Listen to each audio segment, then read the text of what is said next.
Bismillahirrahmanirrahim. Assalamualaikum warahmatullahi wabarakatuh.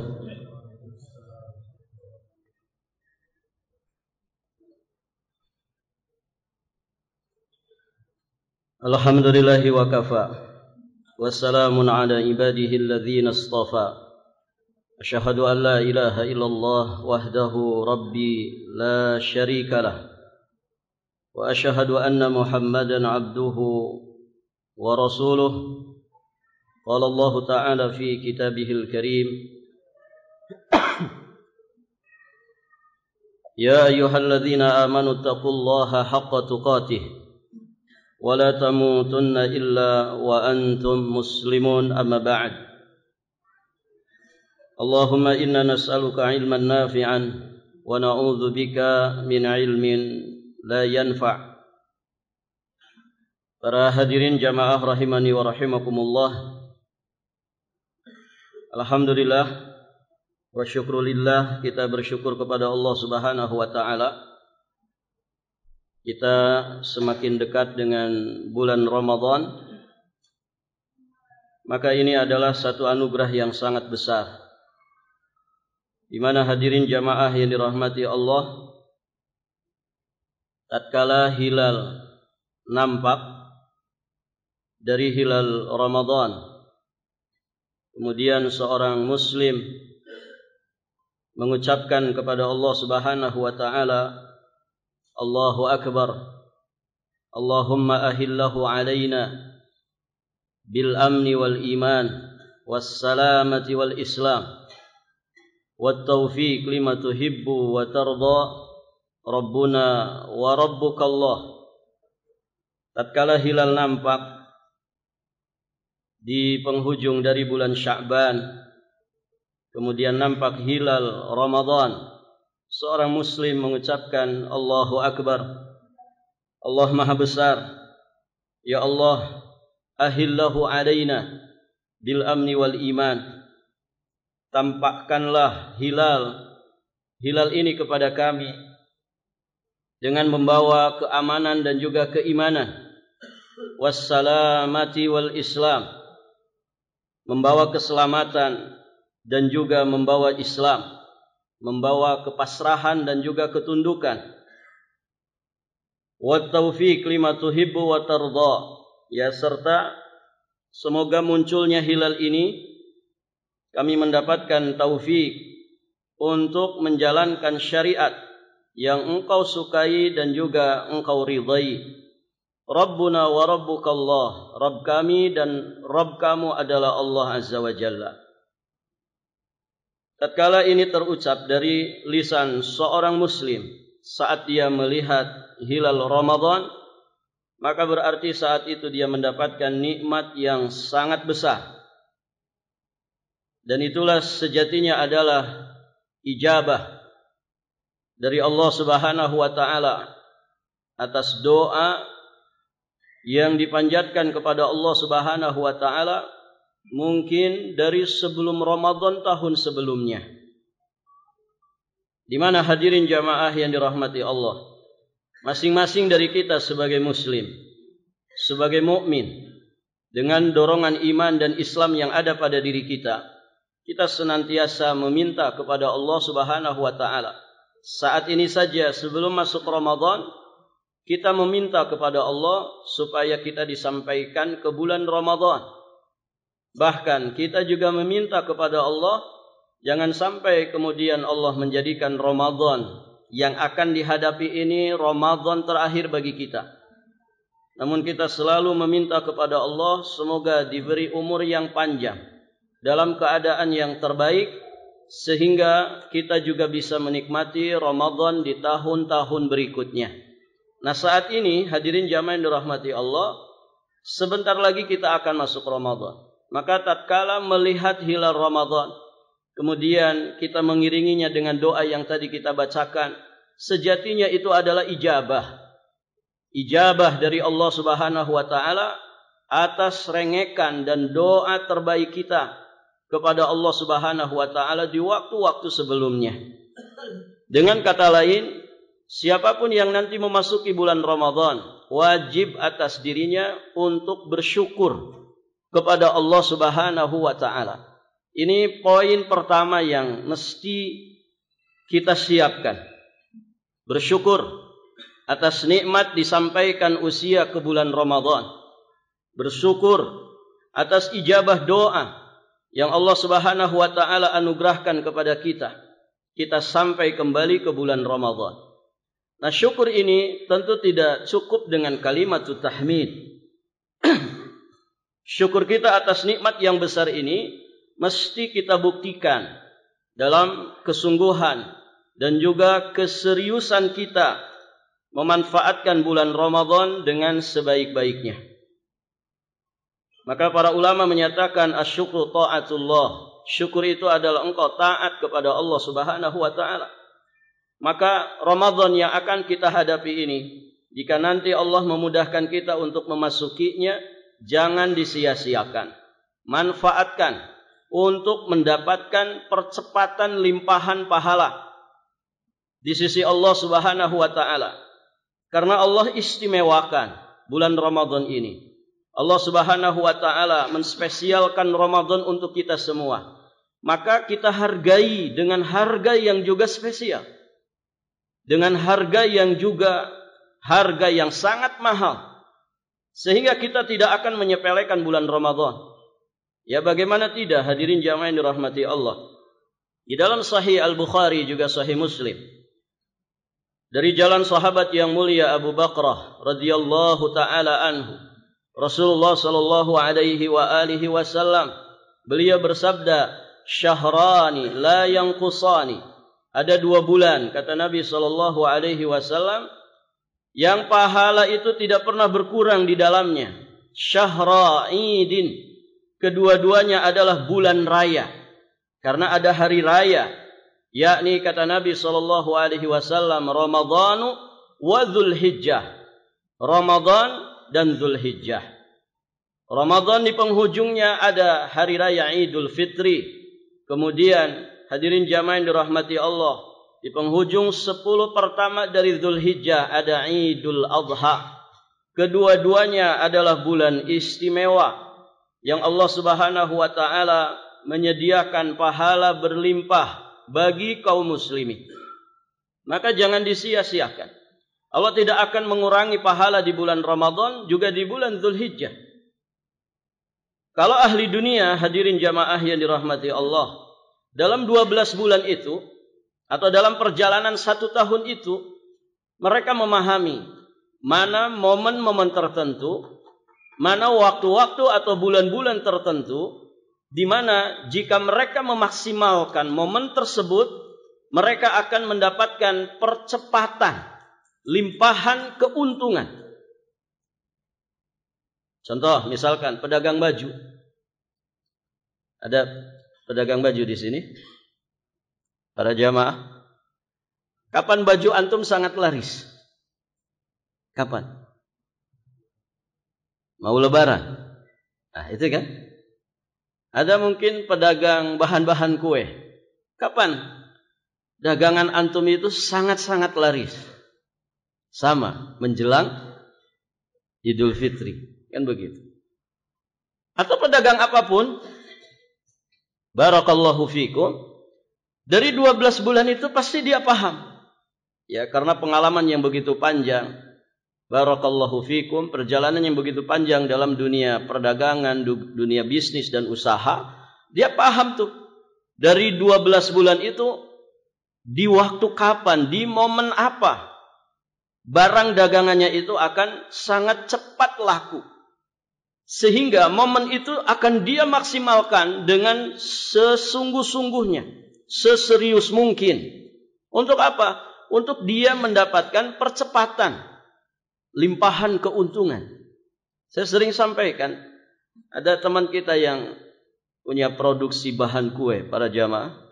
Dia pernah cerita ke saya, Ustaz, saya kalau manfaatkan waktu ini, yakni di bulan Ramadan, saya produksi besar-besaran, ya sepanjang Ramadan ini, Masya Allah, omset saya besar. Saya punya untung bersih, bisa untuk hidup 12 bulan ke depan. Anaknya kalau tidak salah ada 4. Istrinya 1. Tinggal di Balikpapan. Taruhlah kebutuhan rumah tangganya 4 juta 1 bulan. Jadi kalau beliau mengatakan saya bisa punya bekal ya 11 bulan ke depan. Berarti 4 kali 11 berapa? Berapa ikhwan? 44 juta. Kalau kebutuhan sebulannya itu 4 juta. Bisa jadi lebih. Artinya apa? Keuntungan bersihnya begitu besar. Saya kalau 11 bulan ke depan gak ngapa-ngapain saja, layah-layah, malas-malasan, saya masih bisa hidup, Ustaz. Masya Allah para jamaah. Baik, itu ahli dunia. Orang-orang yang berkecimpung di dunia, di urusan duniawi. Walhamdulillah, di dalam perjalanan 12 bulan itu, Allah Subhanahu wa ta'ala juga mempersiapkan bagi kita bulan-bulan istimewa yang jika kita maksimalkan akan ada percepatan untuk mendapatkan limpahan pahala. Artinya waktu yang sangat pendek itu bisa kemudian menghasilkan keuntungan pahala yang berlimpah di sisi Allah Subhanahu wa ta'ala. Nah, hadirin jamaah yang dirahmati Allah, kata Abi Qatadah rahimahullahu ta'ala, wastafa minasyuhur. Allah Subhanahu wa ta'ala memilihkan dari bulan-bulan yang ada, dari 12 bulan maksudnya dalam 1 tahun, syahrul Ramadan. Yang pertama adalah bulan Ramadan. Wa ashhurul hurum. Kemudian bulan-bulan haram. Jadi totalnya berapa? Bulan Ramadan, kata Abi Qatadah rahimahullahu ta'ala, Allah pilihkan untuk kita kaum muslimin, dari 12 bulan itu ada yang Allah spesialkan. Ada yang Allah lebihkan keutamaannya. Pertama bulan Ramadan, kemudian ashhurul hurum, bulan-bulan haram. Berarti totalnya berapa? 5. Dari 12 bulan itu Allah pilihkan 5 bulan untuk kita. Ini bulan spesial. Bulan yang sangat mahal dan mewah harganya. Pertama Ramadan, kemudian yang kedua 4 bulan haram. Zulqa'dah, Zulhijjah, Muharram, kemudian Rajab. Nah, bagi seorang mukmin dengan dorongan iman yang ada pada dirinya, dia mesti berniaga dengan Allah di 5 bulan spesial ini. Bagaimana dia mendapatkan percepatan pahala, keuntungan, pahala yang berlimpah di sisi Allah Subhanahu wa ta'ala. Yang itu mungkin kurang bisa dia dapatkan di bulan-bulan yang lainnya. Nah, di antaranya adalah Ramadan. Maka hadirin jamaah yang dirahmati Allah, banyak sekali poin-poin nasihat di kalangan para ulama.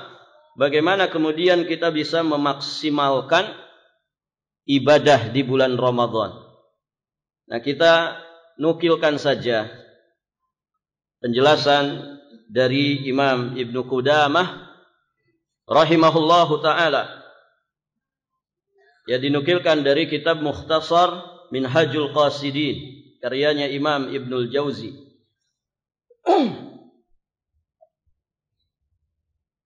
Di dalam satu maqalatnya Imam Ibnu Qudamah Al-Maqdisi alaihi rahmatullah, beliau menjelaskan kepada kita tentang maratibus siyam.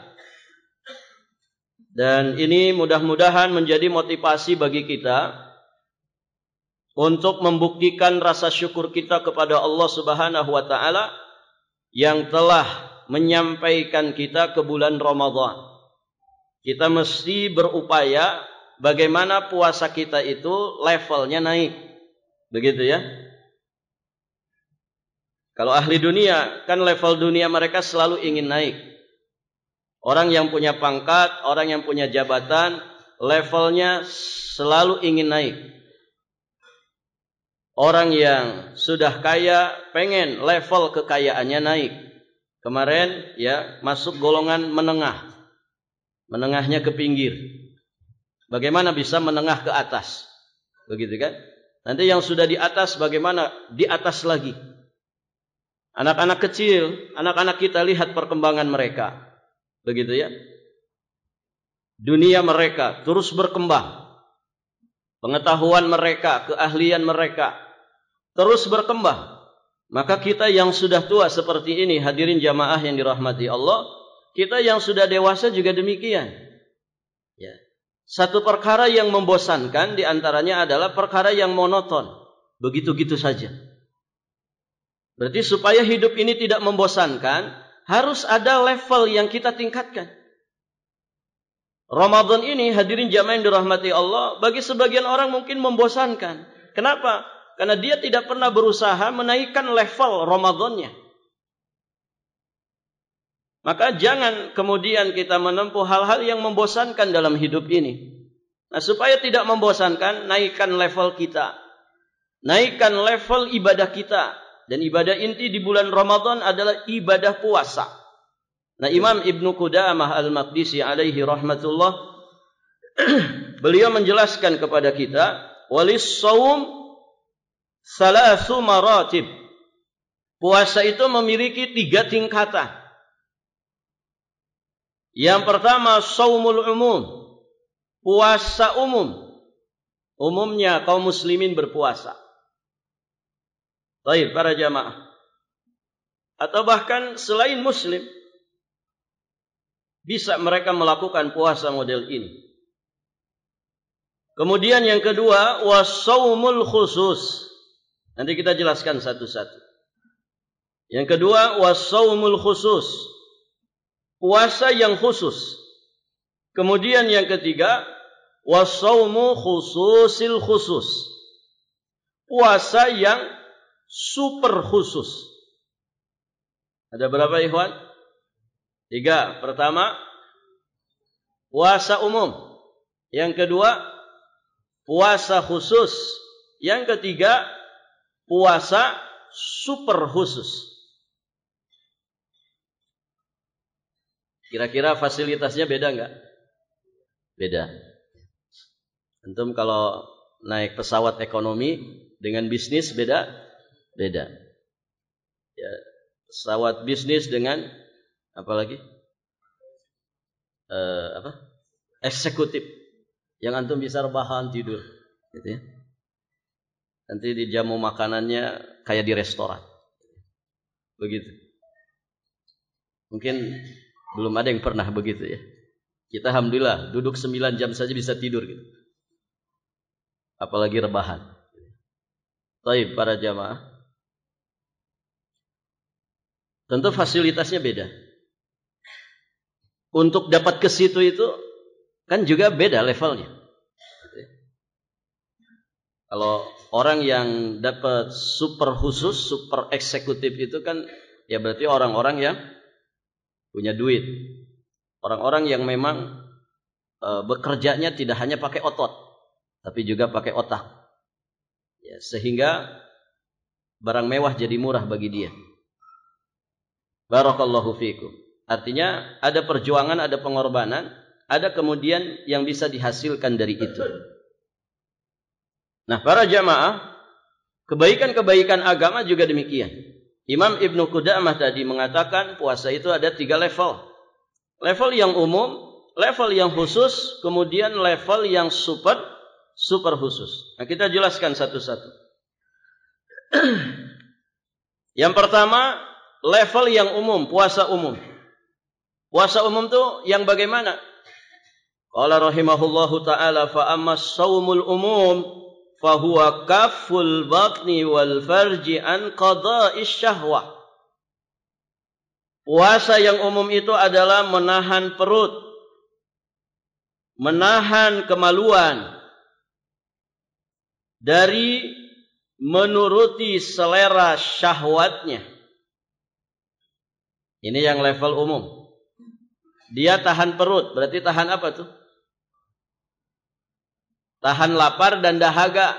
Tidak makan, tidak minum. Syahwat perut, makan dan minum. Kemudian dia menahan farjinya. Menahan kemaluannya dari syahwat kemaluan. Yaitu berjima. Dengan bahasa lain, puasa yang level umum ini, puasa yang sebatas menahan diri dari pembatal-pembatal puasa seperti makan, minum, dan bersetubuh saat sedang berpuasa. Tentu puasa umum ini diambil dalilnya, penjelasannya dari dalil-dalil tentang pembatal-pembatal puasa yang dijelaskan oleh para ulama di dalam kitab-kitab fikih mereka. Kemudian juga diambil dari definisi puasa itu sendiri. Puasa itu kan al-imsak minal muftirat min tulu'il fajri ila ghurubi syamsi biniyati ta'abbudi lillahi ta'ala. Yang namanya puasa itu imsak, menahan diri dari segala sesuatu yang membatalkannya. Minal akli wasyurbi wal jima', makan, minum, dan jima'. Min tulu'il fajri, ya dari semenjak terbitnya fajar sampai terbenamnya matahari. Ini puasa secara umum. Tergantung nanti agamanya apa, begitu ya. Kalau muslim berarti biniyati ta'abbud, dengan niat ta'abbud, beribadah kepada Allah Subhanahu wa ta'ala. Baik para jamaah yang dirahmati Allah, puasa umum ini berarti puasa yang galibnya pada umumnya memang dikerjakan oleh manusia, ya termasuk kaum muslimin. Dan puasa level umum ini sejatinya adalah puasa yang paling ringan, puasa yang paling mudah. Makanya dikatakan oleh Maimun bin Mihran rahimahullahu ta'ala, beliau mengatakan ahwanus siyam tarkut ta'ami wasyarab. Seringan-ringannya puasa adalah sekedar meninggalkan makan dan minum saja. Jadi kalau level meninggalkan makan dan minum saja, ya tentu orang-orang yang tidak punya iman saja bisa. Baik para jamaah yang dirahmati Allah, ini puasa orang umum. Kita naik ke level kedua. Puasa level yang kedua adalah puasa orang khusus. Bagaimana bentuknya? Beliau katakan, wa ammas shaumul khusus. Adapun dengan puasa yang khusus, fahuwa kaffun nadhari wal lisani wal rijli was sam'i wal basari wasairil jawarihi anil atham. Dan puasa khusus adalah puasa di mana orangnya berusaha mempuasakan matanya, dia menjaga menahan pandangannya, dia pun mempuasakan lisannya, menjaga lisannya, kakinya, pendengarannya, penglihatannya, dan seluruh anggota tubuh anil atham, dari segala dosa-dosa.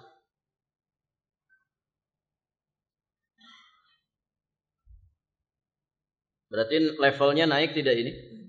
Naik. Kalau yang tadi kan cuma nahan lapar, dahaga, nahan syahwat jima saja.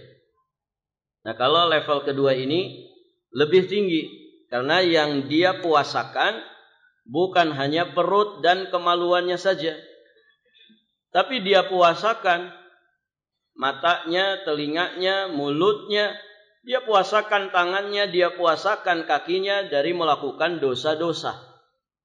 Dan ini yang dikatakan oleh Jabir bin Abdullah Al-Ansari radhiyallahu taala anhu wa ardahu.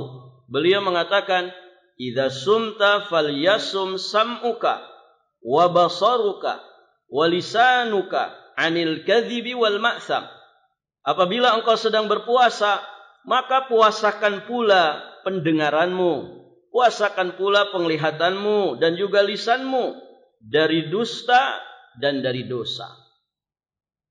Baik, para jamaah yang dirahmati Allah, puasa level khusus ini adalah puasanya orang-orang yang memang dia punya target sebagaimana kurikulum Allah di dalam hikmah dan juga di dalam target puasa itu sendiri. La'allakum tattaqun. wa la'allakum tashkurun, la'allahum yarshudun. Itu kan? Bagaimana puasa itu benar-benar menjadi target untuk dia meningkatkan kualitas takwanya, kualitas syukurnya, kemudian kualitas hidayah yang ada pada dirinya untuk menapaki jalan kebenaran. Jadi dia fokuskan kepada target-target inti dari disyariatkannya ibadah puasa. Maka hadirin jamaah yang dirahmati Allah, disinilah hadirin, ya, level puasa ini dia lebih tinggi derajatnya daripada level puasa yang umum. Barakallahu fikum.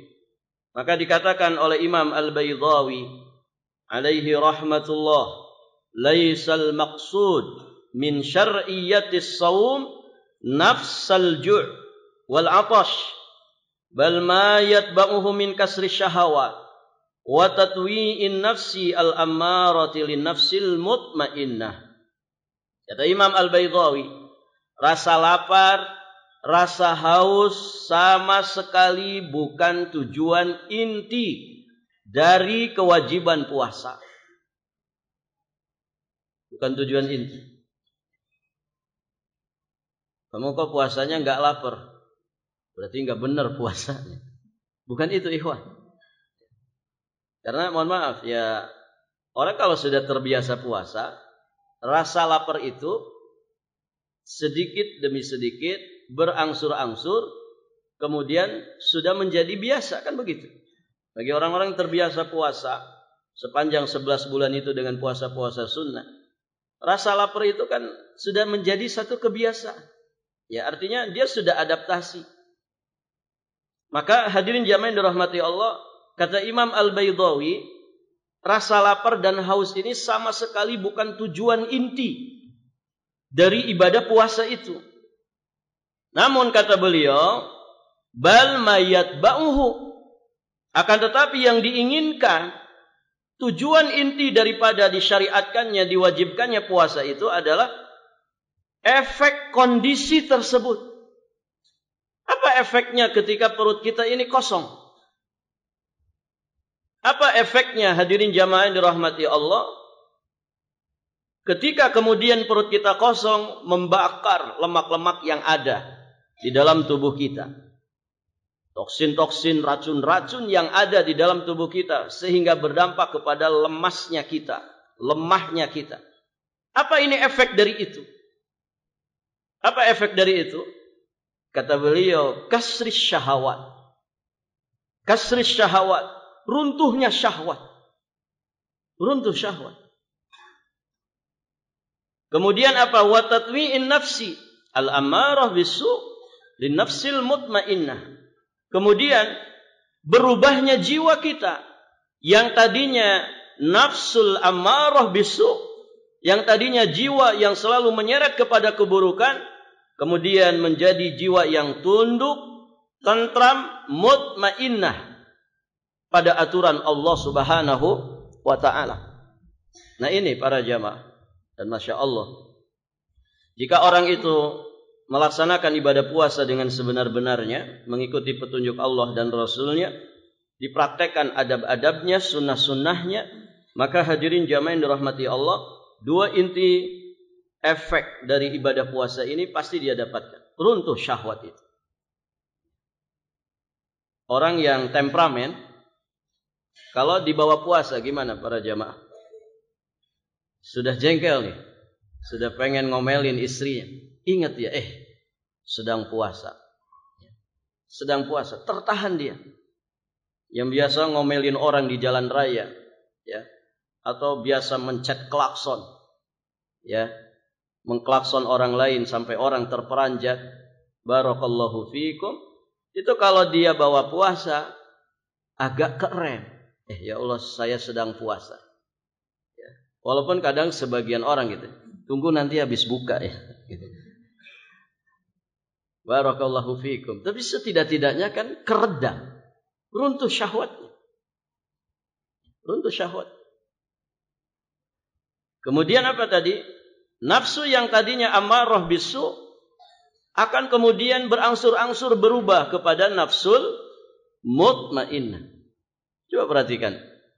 Kalau orang pada puasa, bawaannya kan tenang. Ya tidak? Jiwanya tenang. Yang tadinya arogan, yang tadinya temperamen, yang tadinya gerasak gerusuk, itu kalau dibawa puasa jadi tenang. Bawaannya tunduk aja kepada Allah. Ya.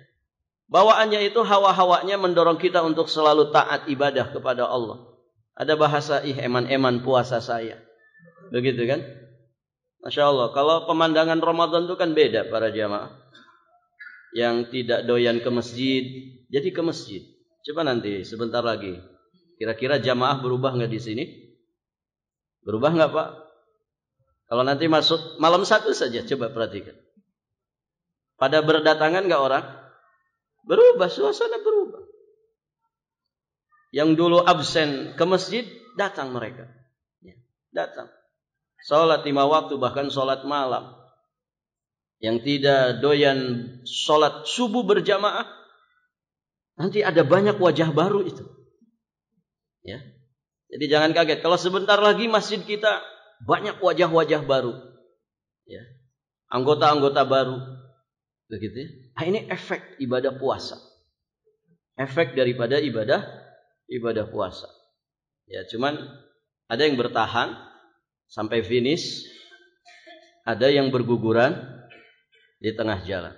Kalau di Masjid Sono itu Pak, ya, biasanya bertahan 2 minggu saja. Gitu. Ya, masjid kembali seperti sedia kala. Gitu. Kalau di sini insya Allah tidak ya, tidak jauh beda. Baik, para jamaah. Itu sangat bergantung kepada persiapan. Orang siap dengan tidak itu kan beda, gitu ya. Orang tidak terbiasa olahraga, ya kalau dibawa olahraga pegel-pegel badannya. Jadi kalau yang biasa hari-hari aman aja. Nah di situ pentingnya persiapan. Dan mungkin sudah beberapa ustadz menyampaikan, ya menjelang Ramadan ini memang kita mesti persiapan supaya memiliki kesiapan.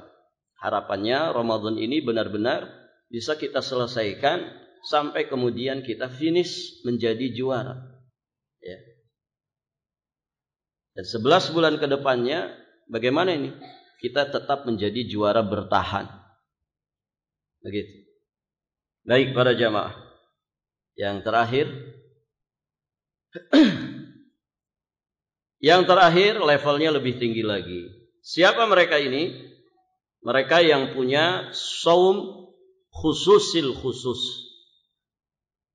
Puasa yang super khusus. Baik para jamaah.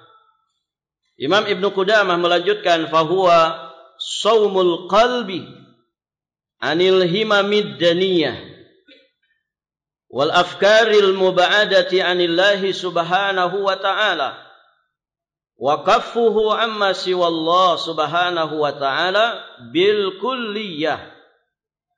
Adapun kata beliau, puasa super khusus itu adalah puasanya hati.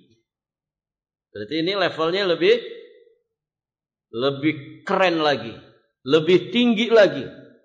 Kalau tadi kan puasa umum mempuasakan perut sama kemaluan dari perkara yang asal hukumnya halal, tapi dia tahan di bulan Ramadan saat dia berpuasa. Kemudian level yang khusus tadi, dia tidak hanya mempuasakan perut dan kemaluannya saja, tapi ternyata seluruh anggota badannya dia puasakan dari dosa. Dia tahan, dia jaga dari dosa. Nah ini super khusus. Berarti yang super khusus ini puasa umum masuk di dalamnya. Kemudian puasa khusus juga sudah terkandung di dalamnya. Dan dia punya nilai plus. Sehingga dikatakan khususil khusus. Apa itu? Dia puasakan hatinya. Nah ini yang berat. Ini yang bisa dikatakan 1001 orang bisa di level ini puasanya. Kenapa? Karena dia tidak hanya mempuasakan perutnya, mempuasakan kemaluannya, mempuasakan seluruh anggota tubuhnya dari segala dosa. Tapi juga dia juga mempuasakan hatinya. Dari apa, ikhwan? Anil himami ad-daniyah. Dari selera orang rendahan. Selera orang rendahan. Himam daniyah. Dia puasakan hatinya dari selera yang rendahan. Barakallahu fikum. Dalam urusan dunia, selera rendahan tidak ada masalah para jamaah. Toh nilai seseorang itu bukan dari dunianya, kan begitu. Ada orang, ya, misalkan dia tidak bisa makan kecuali yang masak itu chef, ya, hotel bintang 5 misal. Kalau makanan-makanan biasa, tidak bisa masuk ke mulutnya. Itu kan punya selera dalam makanan. Bukan itu nilai seseorang. Ada orang punya selera baju itu Masya Allah gitu ya. Dia tidak bisa pakai baju biasa. Harus yang branded. Begitu ya. Kaos saja yang harganya 3 juta, 5 juta gitu ya. Padahal kalau berkeringat sama saja bau gitu ya. Yang harga 100.000 3 dengan yang harga 3 juta. Kalau sama-sama keringatan bau nggak Pak? Bau. Kalau ada kaos yang harganya 3 juta tapi kalau kita berkeringat semerbak wangi, mungkin keren lah begitu ya. Tapi kan sama saja, kotor ya kotor. Nah itu ada orang selera dari sisi pakaian, selera dari sisi perhiasan dan lain sebagainya. Itu selera dunia. Bukan nilai seseorang sejatinya. Justru nilai seseorang itu ketika dia punya hati yang seleranya selera tinggi. Selera orang-orang yang kelas atas. Maka hadirin jamaah yang dirahmati Allah, puasanya orang yang super khusus ini, dia mempuasakan hatinya dari selera-selera rendahan. Kemudian wal afkaril mub'adah anillah, dari pikiran-pikiran yang menjauhkan hatinya dari Allah. Berarti dia puasakan juga pikirannya. Makanya kan ada satu riwayat tafarrag li ibadati amla sadraka ghina. Ya, luangkan waktumu, fokuskan dirimu ya, untuk beribadah kepadaku. Aku penuhi dadamu dengan kecukupan. Nah ini Masya Allah, para hadirin jamaah yang dirahmati Allah, dia puasakan pikiran-pikirannya dari perkara-perkara yang menjauhkan hatinya dari Allah Subhanahu wa taala. Wa kaffuhu amma siwallah bil kulliyah. Dan dia menahan hati dari berpaling kepada selain Allah Subhanahu wa taala secara totalitas. Jadi nilai plusnya di sini dia puasakan hatinya dari selera rendahan, kemudian dia pun puasakan pikirannya dari pikiran-pikiran yang menjauhkan dia dari Allah Subhanahu wa taala, kemudian dia fokus menghadap Allah secara totalitas. Nah ini Masya Allah. Dan yang super khusus ini, dalil-dalil yang dijelaskan oleh para ulama adalah berkaitan dengan bagaimana keistimewaan hati daripada anggota tubuh yang lainnya. Gitu ya. Hati itu asas bagi baiknya anggota tubuh yang lainnya. Ala wa inna fil jasadi mudghah idza salahat salahas sairul jasad salahal jasadu kullu wa idza fasadat fasadal jasadu kullu. Sekerat daging ini para hadirin jamaah yang dirahmati Allah, apabila baik maka akan baik pula seluruh jasad yang lainnya. Apabila sekerat daging ini buruk maka akan buruk pula seluruh jasad yang lainnya. Kata Nabi, sekerat daging itu adalah al-qalbu, jantung hati kita ini. Nah ini Masya Allah, yang super khusus ini dia puasakan hatinya dari selera-selera rendahan.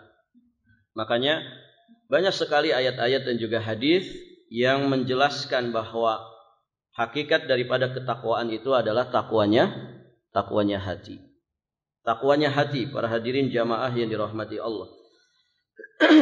Dan itu sejatinya ya inti daripada ketakwaan yang menjadi tujuan utama ya dari ibadah puasa di bulan Ramadan. Jadi la'allakum tattaqun. La'allakum tattaqun, takwa yang dimaksud pertama kali itu adalah takwanya hati. Karena kata para ulama, puasa ini merupakan ibadah yang menjadi sebab terbesar untuk orang itu bisa menjadi orang bertakwa. Mengapa demikian? Salah satu di antara sebabnya karena puasa itu ibadah sirriyah. Apa ikhwan? Ibadah sirriyah. Ibadah yang tersembunyi, sama kayak wudu. Wudu juga ibadah tersembunyi. Ikhwan, ada enggak ciri-ciri orang sedang berpuasa? Ada? Tidak ada. Orang puasa dengan tidak puasa sama tidak? Nampaknya sama enggak? Nah, sama saja. Antum kok gemuk ya? Kayaknya enggak pernah puasa antum. Lihat anak kurus, rajin puasa. Oh, belum tentu. Belum tentu. Gemuk kurus itu bukan pertanda yang gemuk itu doyan makan, tidak pernah puasa, kemudian yang kurus itu ahli puasa. Bisa jadi karena hal-hal yang lain. Mungkin yang kurus karena cacingan, begitu. Bisa jadi enggak? Bisa jadi. Kadang kan ada orang yang mungkin gampang mengembang ya tubuhnya. Lihat temannya yang kurus tapi porsi makannya sama dengan dia. Kadang kan iri. Ana iri sama antum. Makan 2 piring tapi tetap kurus gitu. Barakallahu fiikum. Bukan itu patokannya. Kenapa? Karena dia ibadah sirriyah. Enggak ada tanda-tanda khususnya. Yang matanya sayu, ya, jalan sempoyongan begitu. Itu juga bukan berarti otomatis dia ahli puasa. Bukan berarti begitu. Dia ibadah sirriyah. Ibadah yang kemudian menggiring orang itu untuk apa? Muraqabah. Muraqabah itu apa, ikhwan? Merasa diawasi Allah. Merasa diawasi Allah. Antum kalau pagi-pagi sebelum berangkat kerja di bulan Ramadan, di meja makan itu ada sisa sahur. Istri antum misalkan sedang ke pasar, anak-anak sudah berangkat sekolah, tinggal antum sendirian di rumah. Antum berani nggak sarapan? Ini masih banyak nih sisa sahur di meja makan. Antum berani sarapan, ikhwan? Kan enggak berani. Walaupun itu menunya menu favorit antum waktu sahur itu. Tidak berani. Padahal nggak ada siapa-siapa. Rumah antum juga nggak dipasang CCTV, gitu kan? Nggak ada istri, nggak ada anak-anak. Antum bisa nggak sarapan di situ? Bisa. Yang jadi masalah berani apa tidak? Tidak berani, Ustaz. Saya kan sedang puasa. Padahal nggak ada orang lain. Siang-siang, terik matahari begitu panasnya, minta ampun. Sedang bulan Ramadan lagi. Antum wudu di Masjid Jabal Su'ada, ya. Itu lihat air putih itu rasanya gimana, ikhwan? Ya. Orang lihat comberan saja rasanya cincau, begitu ya. Barakallahu fikum. Apalagi ini air jernih gitu. Kira-kira ketika antum sedang wudu, ya, antum korupsi air ketika kumur-kumur, ada orang tahu? Ada orang tahu nggak, ikhwan? Ya. Kan orang tahunya kita sedang wudu, padahal gitu ya. Lumayan membasahi tenggorokan. Berarti ada sholat zuhur, ada sholat asar, 2 kali wudu, ya, 2 kali wudu, bisa 3 kali antum teguk air. Bisa enggak? Bisa saja. Antum berani? Enggak, Ustaz. Kenapa? Ada iman di sini. Ada iman di sini. Gak ada orang tahu. Taunya saya sedang wudu. Tapi kan Allah Maha tahu. Nah, para jamaah, kalau ada para koruptor itu sebetulnya terapinya puasa. Salah satu terapinya, diterapi pakai puasa. Supaya apa? Supaya ada muraqabahnya. Ada rasa selalu merasa diawasi Allah. Kan gitu, puasa itu begitu. Ya. Antum naik kendaraan di lampu merah. Di depan ada yang bening-bening. Begitu ya. Antum pakai helm, kacanya hitam. Ya, sudah kacanya hitam, ada lagi yang buat penutup mata, hitam juga. Tapi ketika ngelihat keluar jelas. Antum lihat yang di depan antum? Ada yang suka bener-benerin bajunya gini-gini. Kalau dibonceng di belakang itu. Antum lihatin enggak, ikhwan? Ini bulan Ramadan. Sebetulnya dorongannya pengen lihat gitu. Ini kayaknya beda dengan yang di rumah, begitu. Pengennya begitu, tapi ya Allah sedang puasa ya Allah. Ya. Orang enggak ada yang tahu pakai helm hitam, gitu ya. Tapi kan Allah Maha tahu. Ya Allah sedang puasa ya Allah. Begitu. Itu ibadah puasa. Hebatnya ibadah puasa mengantarkan kita kepada muraqabatullah. Jadi puasakan hati, puasakan anggota badan. Kalau kita mampu mempuasakan hati kita, mampu mempuasakan pikiran kita dari segala sesuatu yang menjauhkan kita dari Allah Subhanahu wa taala, kemudian menghadap totalitas kepada Allah dengan segenap jiwa dan raga, berarti level puasa kita khususul khusus. Ya. Dan perjuangan ke arah situ itu berat sekali. Berat. Apalagi bagi laki-laki. Para ulama kalau menjelaskan adab puasa itu kan jaga pandangan mata. Jaga pandangan mata. Nah di sini berat ini bagi laki-laki. Ya. Dan saya kira semuanya gitu ya. Apalagi para jombloan begitu ya. Yang sudah punya istri saja bisa berat ya. Makanya laki-laki itu kalau nangis, apa yang dipegang? Matanya. Kenapa itu? Mungkin itu isyarat bahwa memang dosa yang paling banyak ada di mata. Beda dengan perempuan. Kalau perempuan nangis, coba antum perhatikan. Pasti yang dipegang apa? Mulutnya. Barangkali itu isyarat. Ya. Dosa yang paling banyak di perempuan itu ya dosa mulut. Gitu ya. Dia tiap hari ngomelin suaminya. Gitu ya. Suami satu kata, dia satu paragraf. Gitu ya. Kan begitu. Barakallahu fiikum. Maka hadirin jamaah yang dirahmati Allah, ketakwaan hati itu harus kita upayakan dalam ibadah puasa kita. Ya, supaya puasa kita itu levelnya terus naik. Puasa orang-orang umum ya tadi levelnya begitu. Naikkan levelnya ke puasa yang khusus dan terus bekerja keras bagaimana puasa kita itu puasa yang super khusus. Nanti fasilitas yang akan Allah berikan dari pahala-pahala puasa itu tentu berbeda. Yang datang membawa puasa levelnya umum ya dengan yang levelnya khusus, dengan yang levelnya super khusus tentu akan berbeda. Demikian, semoga Allah mudahkan segala urusan kita. Semoga kita semua sehat afiat, panjang usia di atas ketaatan dan keistiqomahan, sehingga Ramadan tahun ini bisa lebih baik daripada Ramadan di tahun-tahun sebelumnya. Barakallahu fikum. Akhiru da'wana alhamdulillahi rabbil alamin. Subhanakallahumma bihamdik asyhadu an la ilaha illa anta astaghfiruka wa atubu ilaik. Assalamualaikum warahmatullahi wabarakatuh.